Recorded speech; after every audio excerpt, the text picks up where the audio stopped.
Hello students, good afternoon.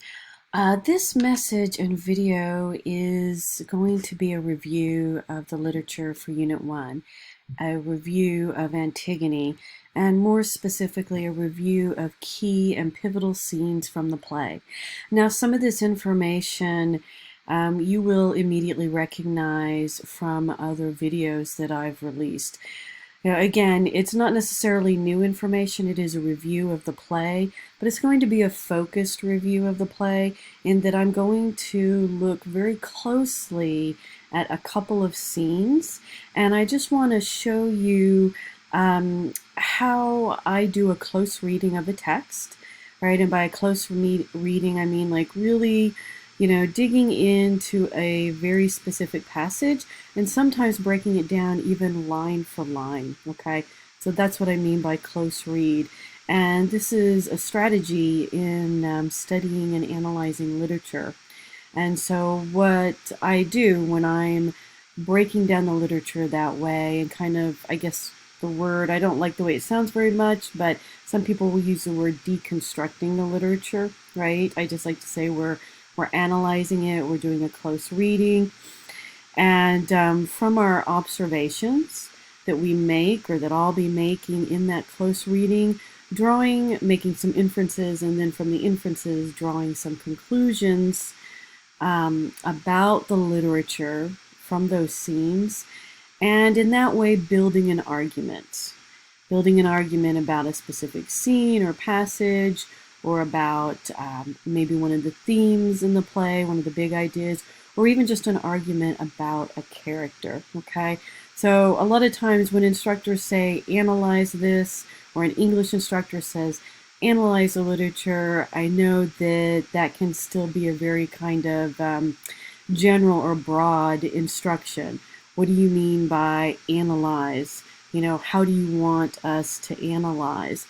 And so I just want to model that close reading process for a couple of scenes. And this is also kind of a review, like a short little review before writing the paper.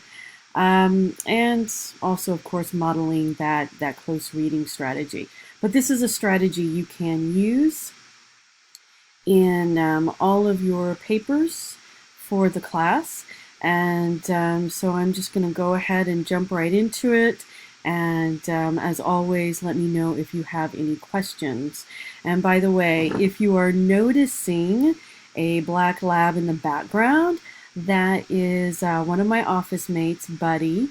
Okay, he's been with me for nearly 10 years. He's like, my husband and I think of our dogs as family members, so he's kind of like a son. So you just saw that's Buddy Burger right there. Okay. All right. So let's jump right in. Okay. Review of Antigone, pivotal moments or scenes. You'll recognize this as very similar to one of the pages at the beginning of the module, which I highlighted in the intro video. But I'm just going to scroll down, right? And again, this is a strategy in reflecting, right? Because we always want to be efficient and really kind of focused in our strategies. So a close reading of the text, sometimes line by line, making inferences from our observations, and drawing conclusions, making arguments, and really focused readings and interpretations of the play that refer back to the text and are supported by examples from the text. So that's our purpose in this video. And I'm going to adjust the screen just a little bit here. So if you see it wiggle, that's me adjusting it. Okay. So at the beginning of the play, and I'm going to grab my book, pardon me, right, my highlighted text. The beginning of the play, when Antigone and Ismene meet up. This is around page 12. There's a very, very interesting conversation that unfolds, and this is basically lines 1 through 116. And I want to read a little bit of this passage and then touch upon some of the points I've got here. My observations and points, you'll notice, are in blue, and they're bulleted beneath each scene. So if you want to follow along with me as I'm reading, right? Remember that we all have the same text, right? The Robert Bagg translation. I'm starting at the beginning of the play, and I'll be starting at line 1, okay? All right, so I'm going to start with actually the sort of like the title page with the list of the characters that has a sort of a brief introduction and a little bit of background information and context. It is dawn in front of Creon's palace in Thebes, the day after the battle in which the Theban defenders repelled an attack on the city by an Argive coalition that included the rebel Polynices, elder son of Oedipus, Polynices or Polynices, I've heard it pronounced both ways, and his younger brother Eteocles, who has remained loyal to Thebes, have killed each other simultaneously in face-to-face combat at one of Thebes' 7 gates. Creon has suddenly seized the throne. In dim, streaky light, Antigone runs from offstage and calls out Ismene's name. Ismene enters through the central doors. So this is the setup for our scene. In line 1, this is Antigone speaking. Ismene, love, my own kind, born like me from that same womb. Can you think of one evil of all those Oedipus started that Zeus hasn't used our own lives to finish? There's nothing, no pain, no shame, no terror, and no humiliation you and I haven't seen and shared. Now there's this new command our commander-in-chief imposes on the whole city. Do you know about it? Have you heard? You don't know, do you? It threatens our loved ones as if they were our enemies. Okay, so pause for a moment. That's lines, I think, 1 through like 15 or 16. And this is how our play begins. A very impassioned Antigone speaking to Ismene, and she starts with, I think, very interesting in the first few lines, talking about how can you think of one evil of all those Oedipus started, right? Referring back to the incestuous relationship that Ismene and Antigone are a product of. Oedipus, their father, and his mother. There's nothing, no pain, no shame, no terror, no humiliation you and I haven't seen and shared. So Antigone immediately seizes upon, hey, we've been through a lot. As sisters, we've been through a lot. We've been through a lot of rough times, a lot of shame and pain. Thebes has just come out of a bloody civil war. Polynices and Eteocles battle it out in front of the city in a very public way, and they die, basically kill each other in this battle. Eteocles is defending the city of Thebes. Polynices is leading a revolt against the city of Thebes. And this is really just a very sort of bloody civil war, if you can imagine, countrymen against countrymen, brother against brother. And this is on top of the family history and shame of their father, King Oedipus, who, has slept with his mother, his wife, and she's killed herself, and it's a whole backstory to Antigone. I always tell students don't get too much into that backstory, but what you do need to know for this play is that this history, this incestuous relationship that Antigone and Ismene come from, and the death of their brothers at their own hands, is a very heavy family history. As always, it's a family conflict as much as it is many other things, any other topics about leadership, governance, and politics. And so this is how Antigone starts our play. Of course, this goes on for several pages, and some of the observations and points that I've put here and highlighted for you is notice the demeanor of Ismene and Antigone. I think Ismene comes across as very tired, right? She's tired. It's been long, an arduous ordeal on top of everything else. Their brothers have just killed each other, And Antigone is just really sort of energized. Ismene even refers to her as agitated. Antigone is incensed at this new edict, right? She says this new command, our commander-in-chief, there's almost a mocking tone, some sarcasm there. She's obviously talking about Creon. Notice the attitudes, right? So not just the demeanor of the two sisters and women in this scene, but notice their attitudes. Right? One seems very accepting of the situation and even defeated. And then the other one angry, defiant, and ready to act.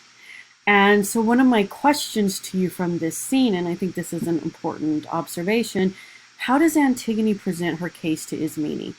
How does Ismene react to Antigone's argument or her case? She's imploring her sister, join me, right? We have a shared history, okay? My battle is your battle. This is our battle, okay? This is part of Antigone's approach. But Ismene does not respond the way Antigone had really hoped for. And it's very kind of interesting to see how this scene unfolds. I'm going to read a little bit more of the scene to you. I'm going to skip down to the next section, right? We have a little bit of stage direction here. Antigone is out of breath. Ismene is startled, but slow to comprehend the reason for her sister's agitation. So you have to kind of imagine and envision this scene playing out. Ismene is sort of relatively speaking calm. Antigone is very agitated and kind of passionate right now. And at first, Ismene is startled. She doesn't really understand where her sister is coming from. But Ismene responds, "Not a word about our family has reached me, Antigone, encouraging or horrible, not since we sisters lost our brothers on the day their hands struck the double blow that killed them both.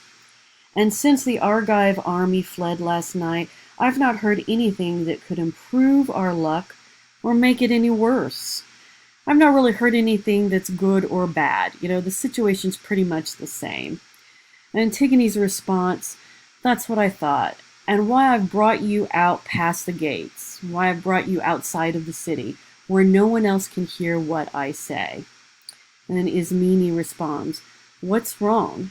It's plain something you've heard makes you livid."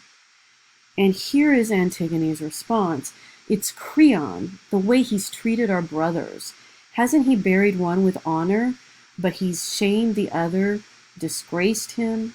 Eteocles, they say, was laid to rest according to law and custom. The dead will respect him in Hades, the afterlife, but Polynices' sorry body can't be touched." By sorry body, it's still just sort of laying out there in the open. "The city is forbidden to mourn him or bury him. No tomb, no tears, convenient forage for cruising birds to feast their fill.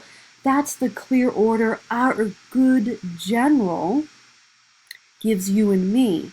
Yes, I said me. Now, hopefully you've heard a little bit of a mocking tone there, because notice what Ismene says. That's the clear order, our good general. And she doesn't really mean necessarily literally good general. She's being a little bit sarcastic here, a little bit mocking of Creon. They say he's coming here to proclaim it. So he's coming sort of to the city gates to make this proclamation in person to those who haven't heard it. This is not something he takes lightly. Violate any provision, the sentence is you're stoned to death in your own city. Now you know, soon you'll prove how nobly born you really are. Or did our family breed a coward? Now, that's just 3 lines, but I just want to pause here. So Antigone has all this build-up and explanation, and then I'm at the top of page 14. She says to Ismene, "And soon you'll prove how nobly born you really are, or did our family breed a coward?" Wow, these are really strong words that Antigone is putting out there to her sister, Ismene. And this is after they've just lost both their brothers. Keep in mind, they've lost their mother and father. So really the only family they have left is Creon, their uncle. Okay? And here Antigone is saying, if you're really of noble birth, right? If you're really of this sort of noble royal family line, then, you'll prove it here today, right? Or did our family breed a coward? Or are you chicken? Are you afraid? Are you scared? So these are actually really bold words on Antigone's part. Notice that she's not approaching Ismene with this sort of very sort of calm and reasonable or sort of objective argument and saying, won't you join me? She's starting out with a little bit of background, a little bit of sneering at Creon. And by the way, this is not exactly an invitation to join. It's more like a mocking, right? Because she's saying, so now that I've told you what's going on, are you going to prove your nobility or are you going to be a coward? And that's essentially the option that she gives to Ismene. Either come with me and prove your nobility, or if you say no, you're chicken, right? That's how Antigone approaches Ismene. And I think that that's really interesting because this tells us a lot about Antigone, right? In the first page and a half, this tells us a lot about our heroine, our protagonist, Antigone. And she is just going head first into this, and she's not really giving Ismene a lot of time to think or to process or asking her very nicely to join her. Notice that Antigone isn't asking for advice, right? She's just made up her mind and she's giving Ismene about, I don't know, 5 seconds, okay? So that's quite a proposition. Can you imagine for a moment that you're Ismene and you're hearing this for the first time and you've already been through a lot? How would you respond? So let's see how Ismene responds. If that's the bind we're in, you poor thing, what good can I do by yanking the knot tighter or by trying to pry it loose? Antigone responds, make up your mind. Will you join me? Share the burden. Okay, so I've given you about 30 seconds. Make up your mind. And Ismene's response is, at what risk? What are you asking? Will you help these hands lift his body? In other words, bury our brother. You want to bury him to break the law? I'm going to bury my brother, your brother, with or without your help. I won't betray him. You scare me, sister. Creon's forbidden this. He's got no right to keep me from what's mine. So Antigone says, hey, this burial is not just custom, but it's what's mine, okay? And Ismene, raising her voice, he's mine too. And then Ismene has this really quite long passage and speech. He's mine too. Just think what our father's destruction meant for us both. Because of those horrible deeds, all self-inflicted, all self-detected, he died hated and notorious, his eyes battered into blindness by his own hands, and then his wife and mother, 2 roles for 1 woman, disposed of her life with a noose of twisted rope. And now our poor brothers die the same day in a mutual act of kin murder. Think how much worse our own deaths will be. Abandoned as we are, if we defy the king's proclamation and his power, remember, we're women. How can we fight men? They're stronger. We must accept these things and worse to come. I want the spirits of the dead to understand this. I'm not free.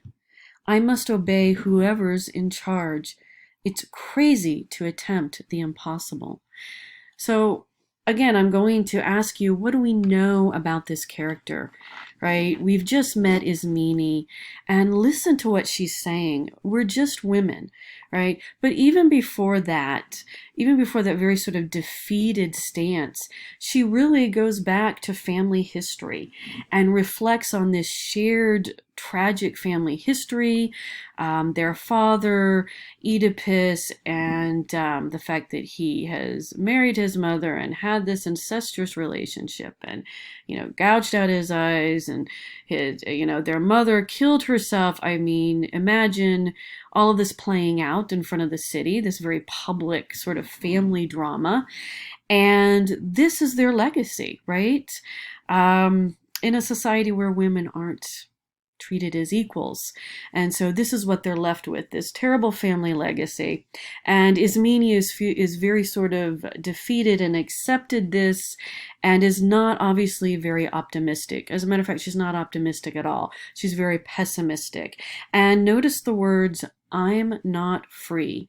So one thing that I think you have to really pick up on between the two sisters, which is very significant, is that Ismene has accepted her place in society. She's accepted her life, for better or for worse. She has accepted the family history, the tragedy. She doesn't have this sort of strong, impassioned, or optimistic point of view. She's accepted it, but she's got this sense of defeat about her. And how sad is it that she doesn't see herself as a free person, right? She doesn't even think enough of herself to challenge something that she might think is unjust. Okay, she says, "We're just women." This is really, I think, very sad, right? On top of everything else. And she even finishes with, "It's crazy to attempt the impossible." But what we know is that Antigone sees no obstacles. Antigone sees herself as an equal. She doesn't see anything as impossible. She says, if I want to bury my brother, which is the right thing to do, then I can and I will do it, even if it means defying Creon. So here are our two sisters, but I would like for you to notice that these are also two sort of types of points of view, right? When we're looking, if we look at the sisters as sort of character types, it's kind of like two types of individuals in life. One who says, hey, has a very sort of activist mindset, if you will. Very proactive, very strong-willed and confident in oneself, and sees no obstacles, just sort of says, how do I do it? I'm going to do it regardless. And then another person who says, hey, I'm not free to do what I want. This is impossible. I'm not going to try. So you've probably seen similar attitudes in life, in your own life, in people that you know. And that's what I think of when I see these two sisters. And certainly that's what Sophocles is evoking, these two kinds of personalities or types, and two different responses to life. Okay. So some of the other things, we're going to move on to another scene. Some of the other questions I have for you to notice, again, how does Antigone present her case? Very boldly, not really as a question to Ismene. But notice these sisters come from the same family, shared history, but seem to have very different responses and reactions. What do we make of this same root but different viewpoint? Think about that. And in looking back on the play, what do you think of this sibling relationship? What do you think of the relationship between Ismene and Antigone? And let me be more specific, right? Because your job in the next few days is to finish writing your paper. What does this relationship tell us about Antigone? If you're writing about Antigone, think about Antigone in light of Ismene, okay? And those two types of personalities or responses to life. Okay, what do you think of Antigone in light of this sibling relationship? And then finally, what observations do you have about these sisters, their personalities, attitudes, and choices? Okay, what do you glean or take away from this relationship? I would argue that we learn an awful lot about their family history, their personalities just from this one conversation. And it's really to Sophocles' credit that he has this incredible sort of dramatic beginning and opening, and it's so revealing, right? Without coming out and saying anything specifically, just through a little bit of dialogue, we have such insight into this family and this city, what the city's just been through, and just a little bit of Creon. We haven't met Creon yet, but we've heard Antigone reference Creon, and not in a positive light either. Okay. All right, so let's move to our next scene. Creon's first appearance in the play. This is his, as I like to call, big leadership speech to the elders or senators of the city of Thebes. And you can find this starting on page 21 in your text. So I've just flipped to page 21, and we're roughly around lines 193. So I'm just going to cover a couple pages here. And what I want you to think about in this scene is how we meet Creon and what we learn about Creon in this short passage, right? Think about what we learned about Antigone in those few pages and that little bit of dialogue. Now, what do we learn about Creon? If you're writing about Creon, you definitely have to reference this scene and this speech in your paper, because Creon presents himself, right? This is just after there's been a very bloody civil war. The two sons of Oedipus have killed each other, right? One defending the city, one leading a rebel army against the city to take over the city. All right. And everybody's been through a lot. You know, people are tired. And then Creon, notice not one of the daughters, not Ismene or Antigone. Okay, the next in line would be Oedipus's other children, which are two women, Ismene and Antigone. But Creon, who is Oedipus's brother, he steps up and immediately, takes power. Just sort of assumes the role of kingship, okay? And after the two brothers have killed each other. And so there's a lot of, if you will imagine the context, the general context here, the city of Thebes has been through a lot of chaos, right? There's always chaos and pain and a lot of loss of life and bloodshed in civil wars. And so that's what this city has just been through. And this family has just been through something traumatic in watching the two brothers kill each other.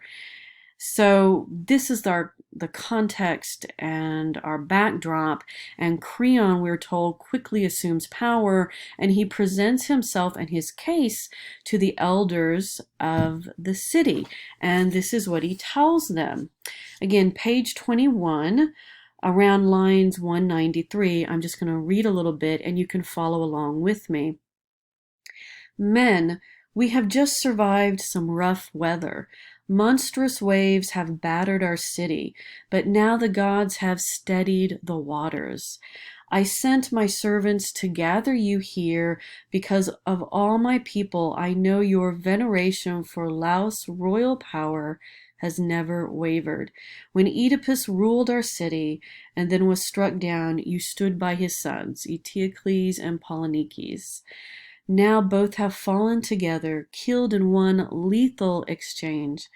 Because each struck the other's death blow, each was defiled by his own brother's blood. As nearest kin to the men killed, I've taken power and assumed the throne. Now, he's not exactly nearest kin to the men killed, right? The nearest kin to the brothers, Eteocles and Polynices, are Ismene and Antigone, right? They're sisters. But Creon says, I'm the nearest kin, okay? I've taken power and assumed throne. So, hey, I'm the next in line. He doesn't pause to even acknowledge the rest of Oedipus's family or children. He's just kind of skipped over that. Okay, and in this society, again, this is roughly 460 BC, Again, women did not enjoy the same rights or equality, and so this is not no one's putting up an argument here.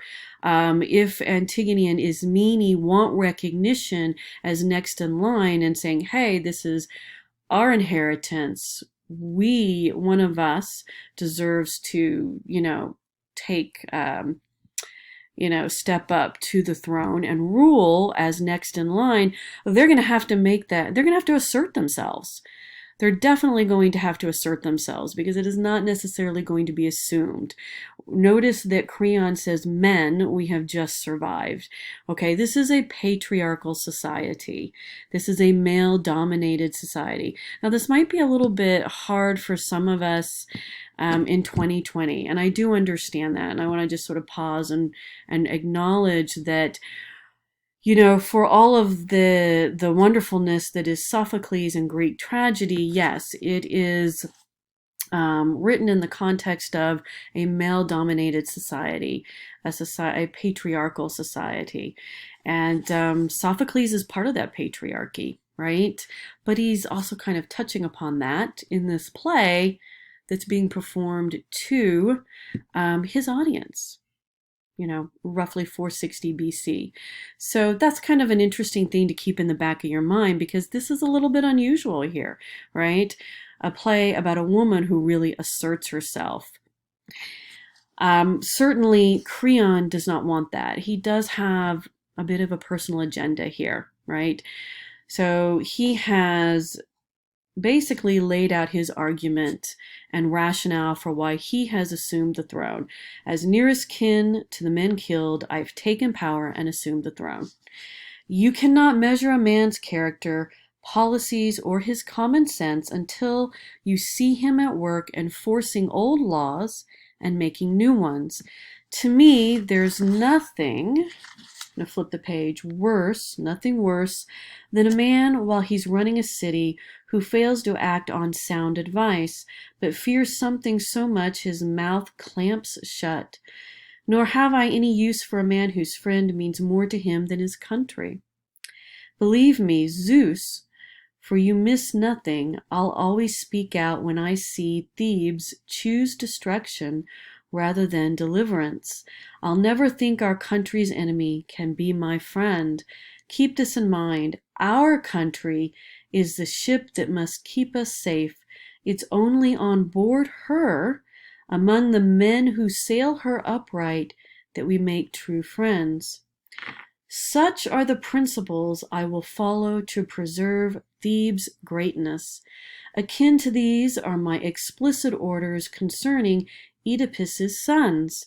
Eteocles, who died fighting for our city and who excelled in combat, will be given the rituals and burial proper to the noble dead. But his brother, I mean Polynices, who returned from exile utterly determined to burn down his own city, incinerate the gods we worship, destroy the religion, the morals, revel in kinsmen's blood, enslave everyone left alive. As for him, it is now a crime for Thebans to bury him or mourn him. Dogs and birds will savage and outrage his corpse. An ugly and a visible disgrace, that is my thinking, and I will never tolerate giving a bad man more respect than a good one. Only those faithful to Thebes will I honor in this life and after death. And the leader responds, that is your pleasure, Creon. Punish Thebes' betrayers, reward her defenders. You have all the authority you need to discipline the living and the dead. So basically, his power has been blessed by the leader of the elders and with the leader of the Senate, the senators. And so he has announced what he's done. He's taken power. He's provided his argument, his rationale. He's laid out sort of his principles and his thinking and the reasoning behind this new law, why no one can bury or mourn Polynices. And the leader basically says, you have all the authority. So this is our introduction to Creon. And my questions to you from this scene: how does Creon approach the elders of Thebes? This is his first official appearance and act of kingship. So it's an important moment for Creon in Thebes. So I want you to think about how he's presented himself. He uses some really interesting language to describe his values, his principles. He's really making a case for his leadership and his governance here. And what does he value? Well, certainly it sounds like he values country first and loyalty, bravery, but definitely obedience and loyalty to who? To what? To one's country, right? That's what he's really putting, what he's really elevating as a priority here. What metaphor does Creon use when talking about leadership and country? He uses the metaphor of water, the ocean, and of a ship, right? Imagine we're all on this ship, okay? And notice the language, your country, our country, all right? This is a very political speech. It's also a very kind of patriotic speech. What values or beliefs can we as readers infer from this speech? So what do we learn from this speech about Creon and maybe even about Thebes, right? Based on the leader's response. I think there's a lot that we can learn about Creon's words and his own language, okay? Again, think about what he values, what he puts first, right? He is not a man of a lot of words, right? He's pretty direct, okay? Much like Antigone, he's a direct, a forward person. Does this sound like somebody who's kind of a wishy-washy, let's all rule together, feel good kind of person? Probably not. He values authority and obedience and loyalty, okay? So this tells us a lot about the individual. What do you think is motivating Creon? Why would he need to make this speech? Again, this is a political speech. What might he be trying to accomplish? So if we take Creon at face value, that this really is how he thinks and how he feels, and it seems sincere, right? It doesn't seem like a terrible or an evil or a bad speech per se, right? He's saying, he's talking about country and love of country. At first blush, this doesn't sound so bad, but what else might be motivating Creon here? Certainly power, right? And besides rewarding loyalty, he's punishing what he certainly doesn't want, which is somebody who would challenge his authority, right? Okay, so he's making an example here as well. I just want you to notice all of that, especially if you're writing about Creon. And there's a lot more we could say about Creon, but I'm going to move on to our third and final scene that we'll review in this video. But what I'm hoping you see here is that when you're writing your papers, you don't want to try and say a lot. You want to really focus. Again, the body of your paper should be focused on 3 or 4 points. And you can organize that around 3 or 4 scenes or 3 or 4 points that you want to make about your character. But you need examples to support your analysis of that character. And that's going to come from the text, examples from the play. And when you're analyzing and breaking down a scene, you want to narrow it down instead of to 5 or 10 pages. Narrow it down to like maybe 2 pages or even just a few lines, and ask yourself what's significant about those few lines. For example, let's go back just to one more spot, and then we'll move to our next scene.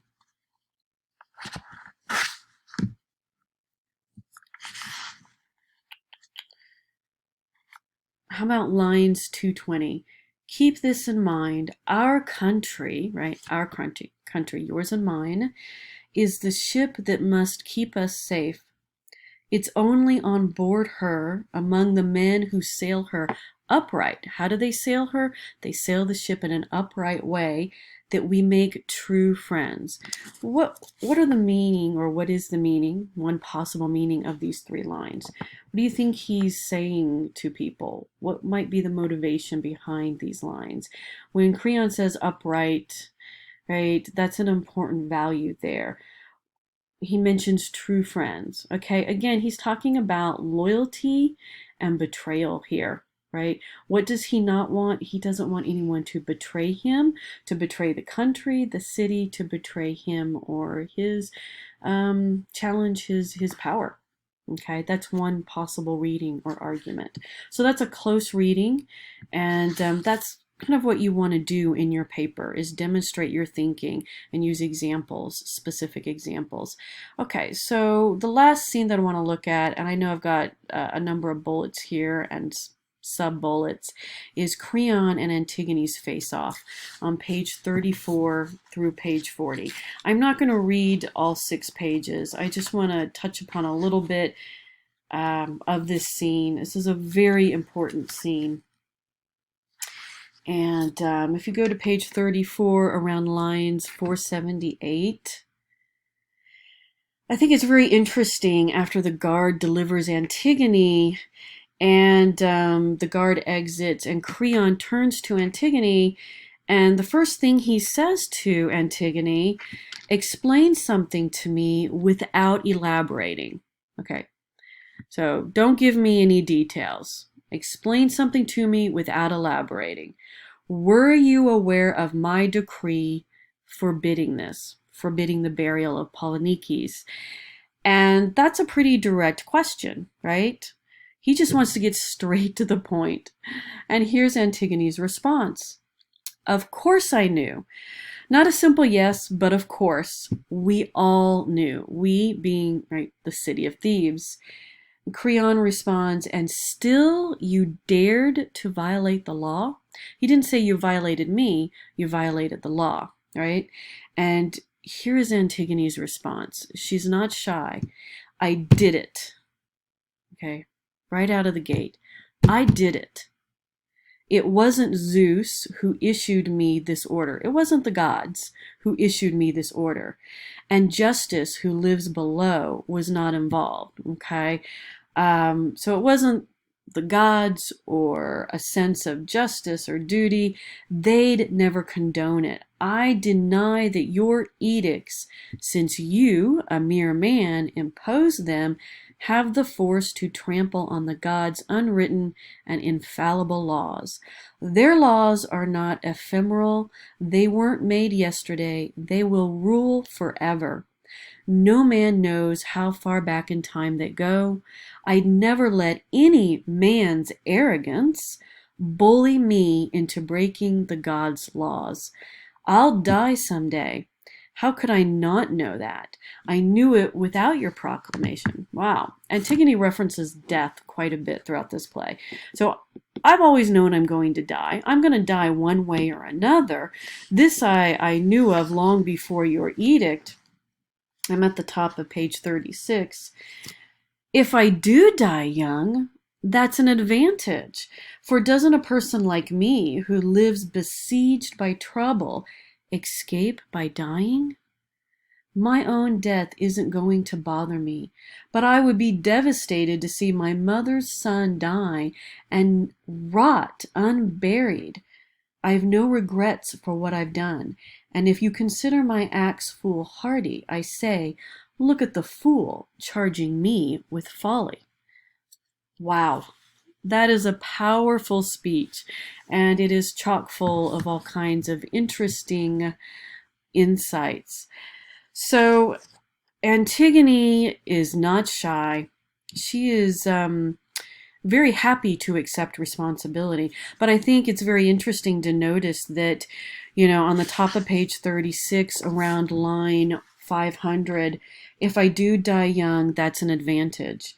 For doesn't a person like me who lives besieged by trouble escape by dying? 3 little lines, but I think they're powerful lines. If you're writing about Antigone, wow, Notice these three lines. She's not afraid of death. Why would someone like Antigone not be afraid of death? And more importantly, why would dying young be, as she puts it, an advantage for a person like a person like her who lives besieged by trouble, escaped by dying? Think about that for a moment. This is her attitude. This is her belief. Antigone wants to die young. This is an advantage. She's a person besieged by trouble, and death is an escape. Wow, that is really revealing about Antigone, right? There's a lot going on here, right? I mean, this is a really pained and troubled person. Remember what I've said in other videos. She really welcomes death. Antigone runs toward death. She considers it an advantage to die young. And we've talked about all the reasons, this sort of troubled family, and how that family history really weighs heavy on Ismene and Antigone. Notice that she also says that, let's see if I can find the exact line. She speaks of man's arrogance, right? That no man is going to bully me into breaking the God's laws. So this is really a strong statement, especially for a female character. This is a young woman. This is her uncle. This is the king of Thebes. No man's going to bully me.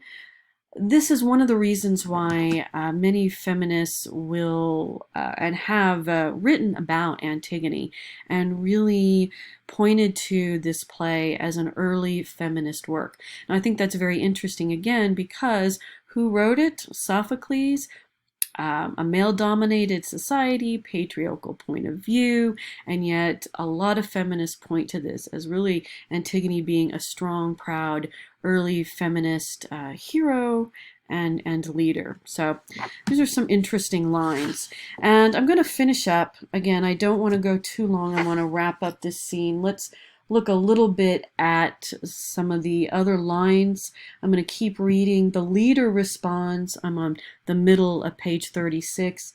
It's apparent this girl's nature is savage, like her father's. She hasn't got the sense to back off when she gets into trouble. Now, Antigone is very well liked, but people also reference how she's like her father, Oedipus, a savage nature. Savage in the sense of sort of wild, passionate. So she's bold, but maybe she's just a little too bold. Maybe she's strong, but she's a little too strong. And it really kind of takes people back as being too much. And so here, again, family history is constantly referenced in this play. Hey, she's like her father. And what do we know about King Oedipus? He has a very tragic ending, right?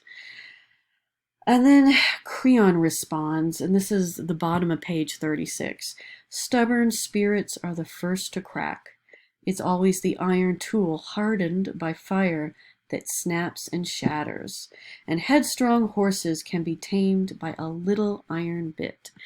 Now, this tells us a lot about Creon. He is arrogant, let's be honest. He has some pretty condescending and sexist remarks later on in the play about Antigone and even about, being shown up by a woman. And in these few lines, he's comparing. It's really interesting to look at the language that both of these characters use. First he uses the metaphor of a ship for a country, and now he's talking about sort of breaking this wild spirit of Antigone and comparing her or her wild spirit to headstrong horses. This is an animal to be tamed, okay? So definitely Creon looks down upon her. And this is perhaps one of several blind spots for Creon, his arrogance, okay? And perhaps one of Antigone's blind spots is that she is too welcoming of death, but other people notice this about her. So what I want to point out about this scene, right? Pay close attention to the language. What are the different values and attitudes we see here? At first glance, one might think this face-off, as I call it, is about burying Antigone's brother and upholding the law. Certainly, this is the impression we are given, but what do you think this conflict is really about? Do you think there's something underlying the conflict, like sort of an unspoken family conflict or argument here? What is this really about? Are there more issues at play here? And I would say definitely there's a lot going on here.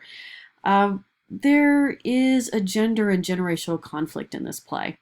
Antigone and Haman represent a younger royal generation and couple who are more in touch with the people and seem to want to do things differently from the previous generation. So you'll notice that Antigone and Haman are both very strong and bold young people, and they're sort of kind of like this bold couple. And Antigone is very challenging in a public way. Haman approaches his father in a more diplomatic way. But look at the contrast between Creon and Antigone, between Creon and Haman, Creon, Antigone, and Haman. I would argue that there's a gender conflict here, there's a generational conflict, a family conflict, a conflict of cultures, or a conflict of values, right? So that's what I mean by a lot going on here. Let's see. You can read the rest of this on your own. Think about leadership. Antigone is definitely an informal leader of the people, but Creon is the formally recognized and official leader of Thebes. Who is respected and who is feared? I think Antigone is definitely respected more than Creon, but people are afraid of Creon, and even Haman mentions this, and you even see it in the guard, the messenger, who's afraid to deliver bad news to Creon, right? And then finally, another thought is on power. Does Antigone enjoy a bit of her own power as she rallies the people behind her, a woman of royal descent and a rightful heir to the throne before Oedipus's brother Creon? Do you think, well, maybe we could say this is definitely a just cause and Creon is being very unfair or unjust? That's an argument. Do you think that Antigone is enjoying a bit of power here, right? As the people kind of rally around her. She knows that she's not the king or the queen, but she definitely has the sympathy of the people, right? And you know, is there a personal agenda here as well for Antigone is what I'm asking. Okay, so we're gonna wrap up. We're at 52 minutes, so I'm just gonna touch on a couple things in this final scene. Haman attempts to persuade his father Creon into reconsidering and changing. And this is starting around page 47, lines 692. And I really want you to notice how this encounter begins and ends. What is Haman hoping to accomplish? What advice does he give his father, right? He says, be changeable. There's no harm in changing. What is Creon advocating for as he responds to his son? Right? Creon actually, you know, he really, again, he goes back to loyalty. He really wants his son to be loyal to him. He wants his family to be loyal to him. He wants his family to be a good example for the rest of the city of Thebes. And he feels like his son should show sort of unflinching loyalty. But Haman is saying, hey, just because I'm young, doesn't mean I don't have some good advice, but there are lots of other people that have insight and good advice, and you should really listen to it. You know, Haman's making a case for good leadership is flexible, it's bendable, it's open to other people. And Creon, again, shows quite a bit of arrogance. He doesn't think that he should take advice from a younger man, from a woman, and he doesn't want to be viewed as weak. He doesn't want to change his mind. He's actually afraid of changing his mind in front of the city because he thinks that that will be a weakness, not a strength. So finally, does this conversation or argument remind you of anything you've seen in life, in your own sort of family or friends, your sort of immediate relationships? You know, I think that, again, these characters are sort of character types. And if we step back for a moment, they depict some different kinds of points of view and people that we might encounter in life, right? Those who really dig in and are afraid of changing their mind, and those who say, hey, changing your mind isn't a weakness. What does the leader say about Creon? What does the leader say about Haman? The leader actually tells Creon, the leader's walking a fine line here. He doesn't tell Creon he's wrong, but he doesn't say that Haman's wrong either. And it's really interesting to see how diplomatic the leader is in this scene.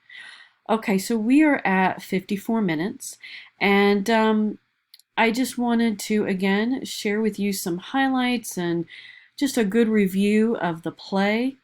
So take a look at my notes and observations and the scenes that we didn't look at. There are several other key scenes that you can go back and look at yourself. These are all scenes that I mentioned earlier at the beginning of the unit. So just remember the strategy that I mentioned. Close reading means we really zero in on a specific passage, maybe even a few lines, and think about it in a deeper way.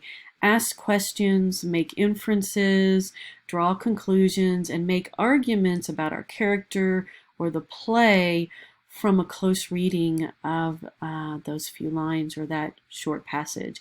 And that's very similar to what you want to do in your own paper. All right, for now I'm going to say goodbye and good luck everybody. If you have any questions, as always, feel free to email me.